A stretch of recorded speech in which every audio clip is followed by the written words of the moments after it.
Selamat datang di Tentang Dunia. Hari ini kita bahas ekonomi dan pasar saham Amerika Serikat. Saat ini, kenapa turun, kenapa volatile, dan apa dampaknya ke dunia termasuk Indonesia. Kita akan kupas dari sisi kebijakan The Fed, inflasi, valuasi pasar, hingga arah investasi global. Ekonomi Amerika saat ini menunjukkan dua wajah. Di satu sisi masih kuat, konsumsi rumah tangga dan belanja pemerintah tetap tumbuh. Tapi di sisi lain, inflasi dan biaya hidup masih tinggi, membuat daya beli mulai melemah. Pertumbuhan ekonomi kuartal terakhir memang positif, tapi analis mulai melihat tanda-tanda perlambatan menjelang ke 2026.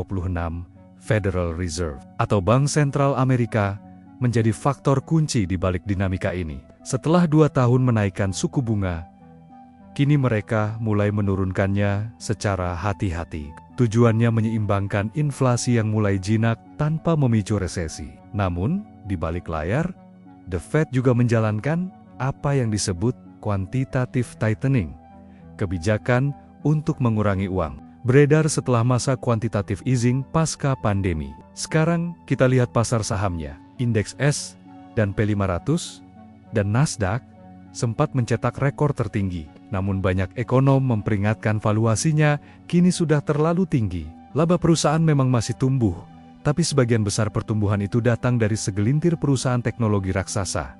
Nvidia, Apple, Microsoft, dan Amazon. Pasar yang terlalu tergantung pada sedikit saham seperti ini dianggap rapuh. IMF bahkan menyebut pasar saham ALES berisiko mengalami koreksi tajam jika ekspektasi investor terhadap teknologi dan AI tidak terpenuhi. Sekarang mari kita bahas faktor-faktor utama yang menggerakkan pasar saat ini. Pertama, kebijakan moneter dan likuiditas. The Fed sudah memperlambat program QT, tapi efeknya masih terasa. Likuiditas global berkurang, biaya pinjaman naik, dan ini menekan perusahaan kecil. Kedua, data ekonomi dan tenaga kerja. Selama data pekerjaan kuat, pasar saham cenderung optimis. Namun, jika pengangguran naik atau konsumsi turun, pasar bisa panik. Ketiga, hype teknologi dan AI.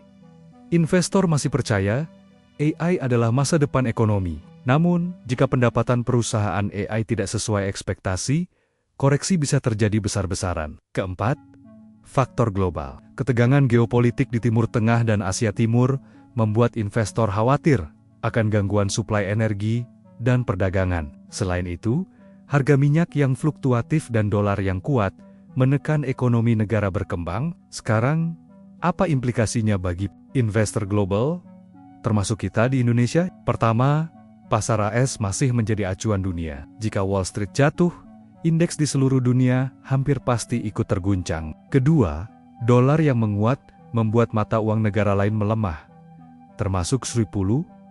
Akibatnya, investor asing bisa keluar dari pasar kita. Ketiga, ini waktu yang tepat untuk menilai ulang portofolio. Diversifikasi penting. Jangan hanya pegang saham teknologi Amerika. Pertimbangkan sektor defensif seperti kesehatan, konsumsi dasar, atau energi. Keempat, aset lindung nilai seperti emas, obligasi pemerintah, dan real asset menjadi lebih menarik ketika pasar saham goyah.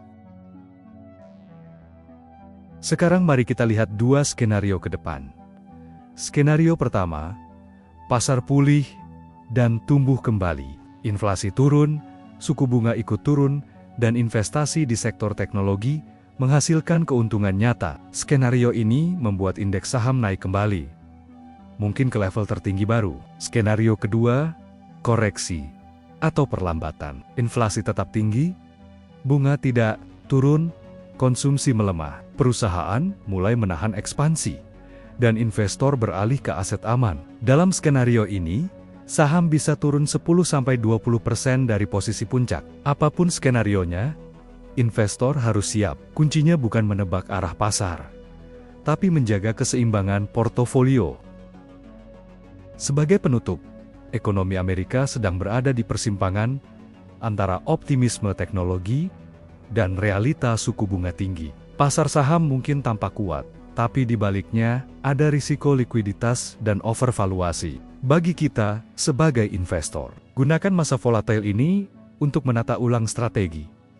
Pegang saham dengan fundamental kuat, lindungi aset dengan emas atau obligasi, dan tetap waspada terhadap arus global. Terima kasih sudah menonton Tentang Dunia.